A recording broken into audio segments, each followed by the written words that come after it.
大家好，我是小 A。提到沃伦·巴菲特，你会想到什么画面？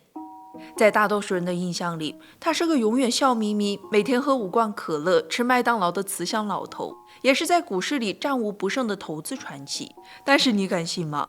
这位被公认最会赚钱、最懂人性的股神，他的童年其实过得极度压抑。他缺乏安全感，害怕和人交流，甚至在很长一段时间里，他都是个有点自闭的怪小孩。现在市面上有很多人都在学巴菲特怎么投资，怎么看财报。但说实话，如果你没有仔细看懂他的人生，没有看懂他底层的心理逻辑，就好像我们做数学题，你只背了最后那个答案，却不知道推导公式，学了个皮毛。等实战的时候，一遇到暴跌，你还是会慌，还是会亏钱。欢迎来到小 A 读书圈，一个希望你越来越有钱的财经成长频道。这次我要带你们拆解一本投资界必看的经典巨作，也是巴菲特这辈子唯一认可、亲自配合采访的官方传记《滚雪球》。作者叫 Alex Schroeder， 他原本是 Morgan Stanley 的董事总经理，也是华尔街顶尖的保险行业分析师。2003年，巴菲特主动邀请他全职来撰写传记。Alex 前后花了5年时间，深度采访巴菲特和他的家人、朋友还有商业伙伴，才完成了这本巨作。老爷子说过一句话，人生就像滚雪球，重要的是发现够湿的雪和一道够长的山坡。大家都知道他是股神，也是全世界最富有的人之一，但其实最开始他也和咱们一样是个普通人，手里只有一片小小的雪花。巴菲特家族来自欧洲，据说是法国后裔。当年为了躲避宗教迫害，一路逃到了美国。一开始也就是在农场里种地，后来赶上美国南北战争后的西部铁路大开发，沃伦的曾祖父带着一家人搬到了内布拉斯加州的奥马哈，对，就是现在每年开股东大会的那个小城。然后他就在当地开了家杂货铺。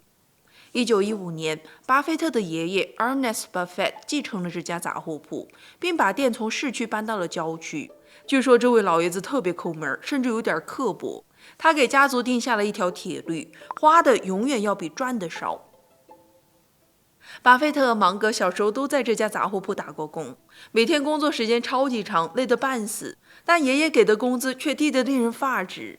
不过到了巴菲特爸爸，也就是霍华德·巴菲特这一代，情况有点不一样了。他是个猛人，1903年出生，是内布拉斯加大学新闻和经济学专业的高材生。结果毕业以后呢，他觉得写新闻不赚钱，跑去卖起了保险。他在大学里还认识了一位叫莱拉的漂亮姑娘。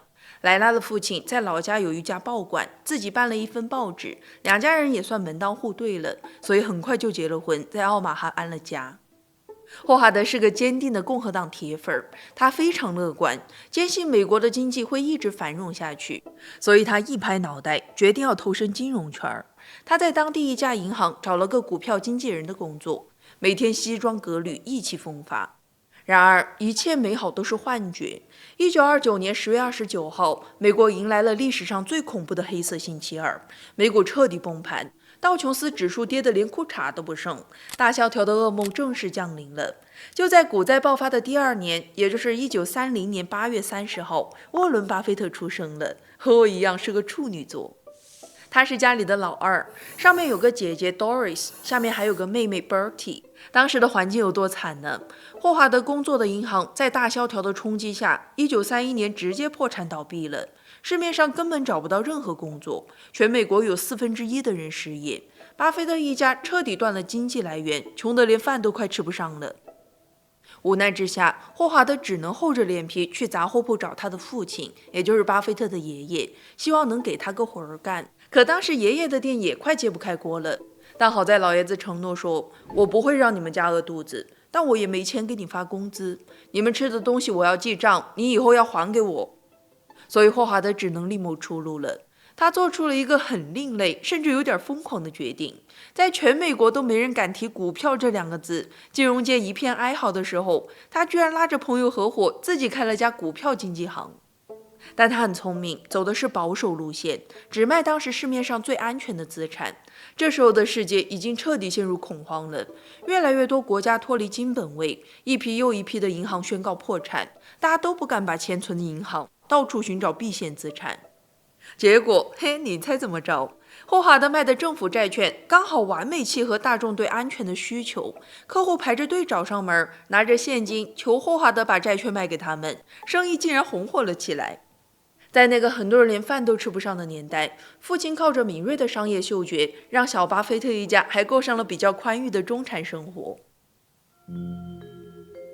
但不幸的是，因为长期的高压，霍华德患上了严重的心脏病，而母亲莱拉的状况更糟糕。在外人看来，她是一位聪明、优雅，还有一点强迫症的贤惠主妇。如果你去拜访巴菲特家，你会看到一尘不染的客厅，修得整整齐齐的草坪。莱拉还会端出刚烤好的小饼干，笑盈盈的热情招待你。但是呢，只要客人一走，大门一关，这个家的氛围就会瞬间降到冰点。因为这位外人眼里的完美母亲，其实患有很严重的心理疾病，情绪极度不稳定。巴菲特跟作者说，母亲动不动就会变脸，每当父亲去上班，母亲的情绪就会像一颗没有倒计时的定时炸弹，随时随地都会爆炸。他会把小巴菲特和姐姐 Doris 叫到跟前，让他们并排站好，然后开始长达几个小时歇斯底里的辱骂，而且他骂的词儿特别伤人，专挑孩子最脆弱、最自卑的地方攻击，说他们一无是处，是家里的累赘、寄生虫。反正直到要把两个孩子骂哭、崩溃的认错，他才甘心停止。看到这里，你们肯定很想知道，小巴菲特当时反抗了吗？没有，他那会儿特别胆小。面对母亲的语言暴力，他唯一的防御机制就是生理性的抽搐。巴菲特回忆说，每次母亲开始咆哮，他的身体就会不受控制地发抖。他死死盯着地板，大脑一片空白，连直视母亲的勇气都没有。每次只能在心里默默祈祷，求求你快点结束吧。他只有待在父亲身边，母亲才会有所收敛。但是呢，霍华德又非常忙，每天都要挨家挨户去推销他的债券，晚上还要应酬。那小巴该往哪里逃呢？后来他找到了一个避难所——数字世界。在小巴菲特眼里，数字是这个世界上最美好的东西。为什么呢？因为它是绝对安全、理性、遵守规则的。1+1永远等于2，他不会像母亲那样突然变脸，骂他是个废物。从那以后，奥马哈的街头经常能看到这样一个画面：别的小孩都在草坪上跑着打棒球、玩泥巴，小巴却搬个小板凳坐在家门口的马路边上，手里攥着一个小本子和一支铅笔。他每天就在那儿一动不动地记录过往车辆的车牌号，一辆福特开过去记下来，一辆雪佛兰开过去记下来。到了晚上呢，他会跑到自己的房间，把这些车牌号按字母和数字分类，去计算哪个字母开头的车牌出现频率最高。他甚至还把这些数据整理成册，跑去跟大人们说：哼，如果发生抢劫案，警察就可以根据我记录的车牌号找到逃跑的车辆。当然，除了车牌，他对一切能统计的数据都很痴迷。小学还没毕业，他就整天抱着一本厚厚的世界年鉴。他能把奥马哈每所学校的师生人数、内布拉斯加州每个县的面积，甚至是美国各个城市的人口数量背得滚瓜烂熟。后来，他又盯上了附近的一个加油站。加油站旁边有个红色的旧汽油桶，里面堆满了别人喝完扔掉的汽水瓶盖。小巴菲特每天就会拉着一个小拖车跑去那儿，把几千个黏糊糊的瓶盖捡回家，然后铺在客厅地毯上，一个个摊开，按品牌分类。这个是可口可乐的，这个是百事可乐的，这个是橘子汽水的。